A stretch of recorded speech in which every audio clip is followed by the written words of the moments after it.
For the past 2 years, I've been working on my survival city builder in the desert with sandstorms. It went from a simple idea to a game to Steam. My game wasn't always meant to be a full-on commercial release. At first, it was more of a learning opportunity. I've been programming for a long time, but for the past 5 years, I've been trying my hand at learning all the other aspects of game dev. So all my game jams and small game projects were always started with the goal of learning something in the process. I always wanted to make a game that is a hybrid between a city builder and an action game, so it made sense that the next thing I would try to learn was city builder game design. So without much of a plan, I started working on a test game. First, a top-down tile map made of dirt, grass, sand, rock and water, and slapped together some procedural generation. I made buildings that would exploit the surrounding tiles to generate money. It wasn't much of a game at that point, so I added settlers that would require shelter, food and water, adding a survival aspect to it. Rocks could then be mined to gather gems used in a lab to unlock new upgrades in a tech tree. I brainstormed with a friend about what could be my city builder, and I talked about my love of the game Frostpunk, where you balance cold and heat. And my friend suggested my game could be about balancing sand and water, and I loved the idea. So I created sandstorms that would hit the city periodically, spreading the sand on neighbor tiles. The player could either research and build walls to block the spreading, or use water to ask diggers to clear away the sand after the storm, also adding a way for the player to modify the environment. Now that my game had a main mechanic, I decided to sit back and play my own game, which I ended up playing for 3 hours straight. At that point, I realized that I might have something worth finishing. I could kill 2 birds with 1 stone by learning city builder game design and learn how to release a commercial game on my own. I don't expect my first game to be a big financial success, so might as well give it a try with that game that was already fun to play. It also felt like the right time to get other people to play, so I aimed for a first playtest. I added a win condition to the game. The player needs to find 4 boxes in the desert containing power cores that are then used to build a drill to find water in the ground and save the settlement.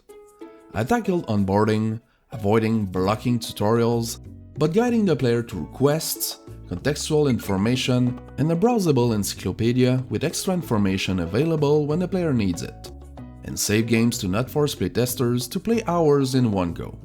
And I found a name for the game, Storm Settlers, which properly hints at the genre of the game and its main mechanic. I created a Discord channel for playtesting and sent a build to the first wave of playtesters. I can't stress enough how valuable playtesters' feedback is. It's a gold mine for potential improvement.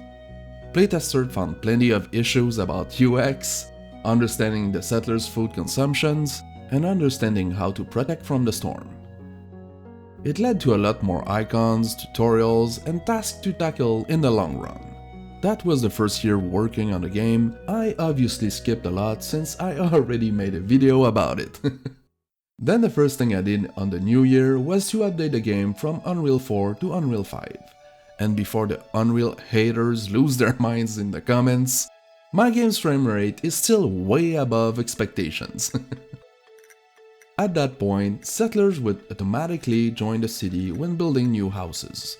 There wasn't any strategy to it and was kinda boring. That's when I added caravans, where traveling settlers would ask to join the settlement, asking the player to judge if they have enough shelter and food to welcome them. Caravans also include merchants that would offer to trade resources. Playtesters would pile up buildings on top of each other to maximize exploiting the same tiles. It looked weird and created pathfinding problems.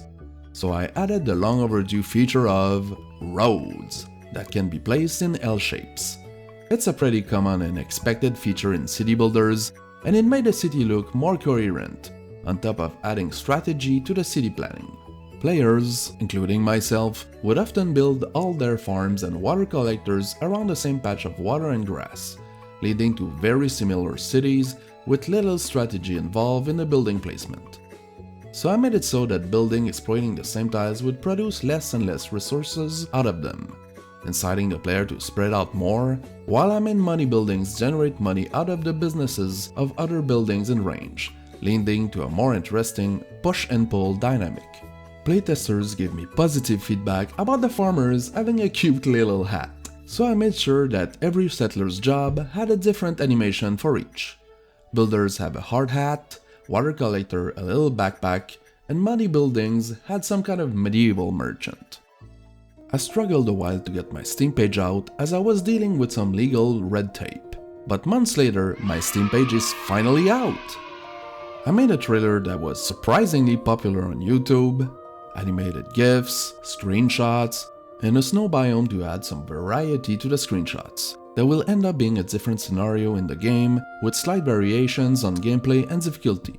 So if you want to support me, please wishlist Storm Settlers on Steam, it would be much appreciated. But even before my page could be released, I was able to do yet another playtest, but on Steam this time, privately sharing some beta test keys.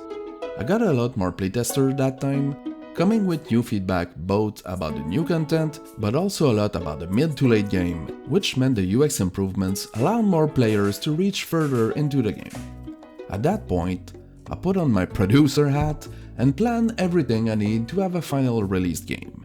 But before adding any new content, I needed to tackle playtesters' feedback in a short-term milestone, to make sure that the content that already exists in the game is in a good state before I add more.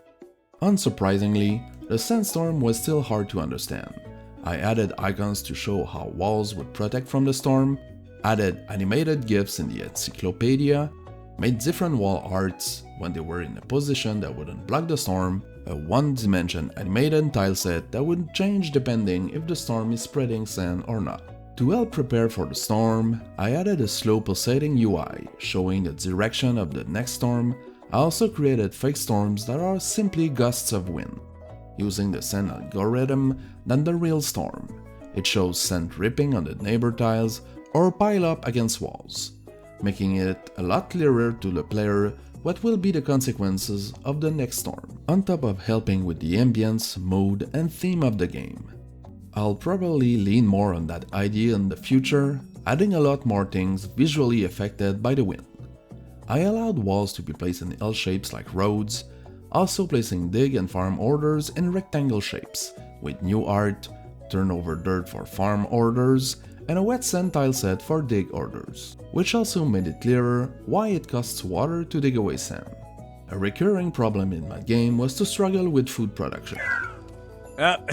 There they go. So I added more icons, whistles and bells to help the player understand when they were doing something wrong. I also added stretch and squash when interacting with buildings, with little high-pitched voices to add personality to the settlers. Yeah. More info and notifications about finding special blocks in the desert, arches to improve the wall's look and feel. The town center provides an initial amount of resources that eventually runs out. Town center's running out of money? And since nobody understood that, How are you running out of money? I added 3 sub-buildings to the town center, representing each resources that eventually deplete as resources run out.